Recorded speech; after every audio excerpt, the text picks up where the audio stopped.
Samira, sana göre niye Livgood şirketi bütün global şirketler arasında ön sıralardadır? Livgood şirkətinin çox gözəl məhsulları var. Əslində orqanik məhsullardır. Mən elə gəlir ki, məhsullarına görə ola bilərdi əsasən. Aha, o da var. İkinci səbəb budur. Daha sonra məncə Diamond havuzundan gələn gəlir ola bilər. Bu əslində heç bir şirkətdə yoxdur. Yəni Brilliant karyeradan sonra sən şirkətin ümumi gəlirinə də ortaq olursan. Diamond havuzu heç bir şirkette olmayan bir şərtdir, amma bizim sıralamamızda yoxdur. Başka ne olabilir sence? Bilirsən Livgood niyə bu qədər inkişaf elədi? Çünki digər şirkətlərdə o qədər insanlar alış-verişlərə, dövriyyələrə öyrəşmişdi və bezmişdi artıq bundan. Burada isə heç bir dövriyyə şərti olmadan insanlar qazanır. Heç nə almadan, satmadan da gəlir var deyə bu da şirkəti ön sıralara daşıyır. Aslında önemli nüansdır, ama sıralamamızda yoxdur. Livgoodda həm də bilirsən nə var? Pasiv qazanc imkanı var.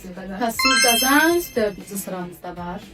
Əslində burada aylıq abunə haqqı da çox sərfəlidir. Minimum abunə haqqı ilə burada işə başlamaq olur. Ona görə bu da səbəb ola bilər ön sırada olur. Aha, var. O hər kəsə sərfəl olmalıdır. 3. sıradadır bu. Bəs birinci səncə hansı ola bilər? Məncə evdə bir dənə səbəb qalır. O da həftəlik qazanclarının olması. Eynən, həftəlik qazanc Livgood şirkətinin ön sıralarda olması üçün əsas səbəblərdən biridir. Gələn şirkətdir ki, dərhal növbəti həftə bizə qazanc verir.